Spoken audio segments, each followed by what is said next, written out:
इतिहास में ना कुछ कहानियां इतनी कमाल की होती हैं कि उन पर यकीन करना मुश्किल हो जाता है। आज हम एक ऐसे ही सम्राट की कहानी में उतरेंगे जिसका नाम क्रूरता और करुणा दोनों के लिए एक साथ लिया जाता है। सम्राट अशोक। सम्राट अशोक की कहानी असल में एक नहीं बल्कि दो कहानियां हैं। एक है एक ऐसे क्रूर विजेता की जिसकी महत्वाकांक्षा की कोई सीमा नहीं थी, और दूसरी कहानी है एक ऐसे संत राजा की जिसने शांति और नैतिकता का रास्ता दिखाया। और सबसे हैरानी की बात पता है क्या है?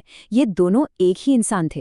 तो फिर सवाल यही उठता है कि भाई, एक ही इंसान में इतना बड़ा बदलाव कैसे आ सकता है?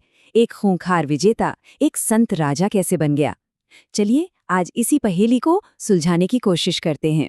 तो कहानी की शुरुआत होती है खून और सत्ता की भूख से। देखते हैं कि अशोक ने कैसे एक ऐसा विशाल साम्राज्य खड़ा किया जिसकी नींव असल में खून से रखी गई थी। अशोक सम्राट बिंदुसार के बेटे तो थे, लेकिन सिंहासन उन्हें थाली में सजाकर नहीं मिला था। कहा जाता है कि अपनी जबरदस्त रणनीति और शायद थोड़ी या कहें बहुत ज्यादा निर्दयता के दम पर उन्होंने अपने भाइयों को रास्ते से हटाकर 268 ईसा पूर्व में मौर्य साम्राज्य की गद्दी संभाली। और ये कोई छोटा मोटा राज नहीं था। अशोक का साम्राज्य उस समय दुनिया के सबसे बड़े साम्राज्यों में से एक था। सोचिए, आज के अफगानिस्तान से लेकर बंगाल तक और लगभग पूरे भारतीय उपमहाद्वीप पर उनका शासन था। लेकिन फिर एक जंग हुई, एक ऐसी जंग जिसने न सिर्फ अशोक की जिंदगी बल्कि हमारे इतिहास की धारा को ही हमेशा हमेशा के लिए बदल कर रख दिया। अपने इतने बड़े साम्राज्य के बावजूद एक छोटा सा राज्य था जो अशोक को खटकता था, कलिंग। पूरे भारत पर अपनी हुकूमत का परचम लहराने के लिए अशोक ने अपनी पूरी सैन्य ताकत के साथ कलिंग पर हमला बोल दिया। पर ये कोई आम लड़ाई नहीं थी, ये एक महाविनाश था। कलिंग की जमीन पर 1 लाख से भी ज्यादा लोग मारे गए और 1.5 लाख से भी ज्यादा लोगों को बंदी बना लिया गया। उन्हें अपना घरबार छोड़ना पड़ा।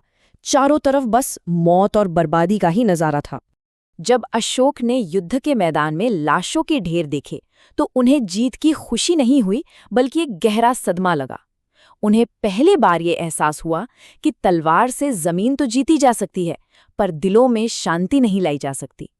बस यही वो पल था जिसने चंड अशोक को हमेशा के लिए बदल दिया। और इसी तबाही की राख से एक नए अशोक का जन्म हुआ। कहानी का दूसरा हिस्सा जो सबसे ज्यादा चौंकाने वाला है, यहीं से शुरू होता है। अशोक ने बौद्ध धर्म अपना लिया और हिंसा को छोड़कर एक नया रास्ता बनाया, धम्म का रास्ता। ये सिर्फ एक सरकारी नीति नहीं थी, बल्कि राज करने का एक बिल्कुल नया तरीका था जो तलवार पर नहीं बल्कि अहिंसा, सच और करुणा पर टिका था। जरा सोचिए, एक सम्राट जिसने सब कुछ तलवार के दम पर जीता, यानी 80 विजय से, वो अब कह रहा था कि असली जीत धर्म विजय से होती है, यानी दिलों को जीतने से। उस जमाने के लिए ये एक बहुत ही क्रांतिकारी सोच थी। और ये सिर्फ खोखली बातें नहीं थी। अशोक ने सच में अपने साम्राज्य का पूरा नक्शा ही बदल दिया।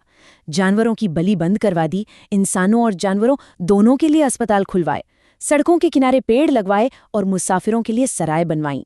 अशोक को पता था कि वो हमेशा जिंदा नहीं रहेंगे, लेकिन उनका शांति का संदेश जरूर रहना चाहिए। इसलिए उन्होंने अपने विचारों को पत्थर पर खुदवा दिया ताकि आने वाली पीढ़ियां उन्हें पढ़ सकें और समझ सकें। और उनका ये मिशन सिर्फ अपने साम्राज्य तक ही नहीं रुका। उन्होंने अपने बेटे महेंद्र और बेटी संघमित्रा को शांति दूत बनाकर श्रीलंका भेजा ताकि ये संदेश पूरी दुनिया में फैले। ऐसा कहा जाता है कि अशोक ने अपने साम्राज्य में बौद्ध धर्म के सिद्धांतों को फैलाने के लिए 84,000 स्तूप बनवाए। 84,000! ये तो वाकई एक हैरतअंगेज काम था। आज भी हम उनके बनवाए सांची और सारनाथ के महान स्तूप देख सकते हैं, लेकिन शायद उनकी सबसे बड़ी विरासत है सारनाथ का सिंह स्तंभ, एक ऐसा प्रतीक जिसकी गूंज आज तक सुनाई देती है। चलिए अब इस कहानी को आज के दिन से जोड़ते हैं। देखते हैं कि कैसे अशोक की ये हजारों साल पुरानी विरासत आज भी हमारे बीच जिंदा है।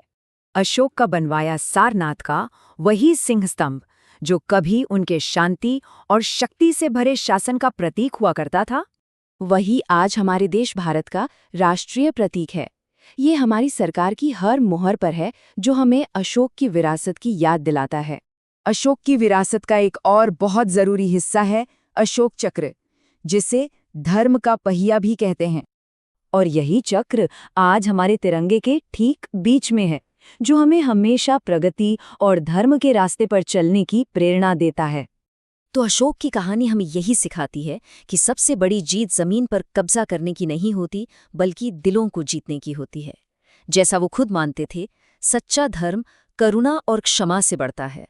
ये एक ऐसा सबक है जो शायद आज के दौर में पहले से भी कहीं ज्यादा मायने रखता है।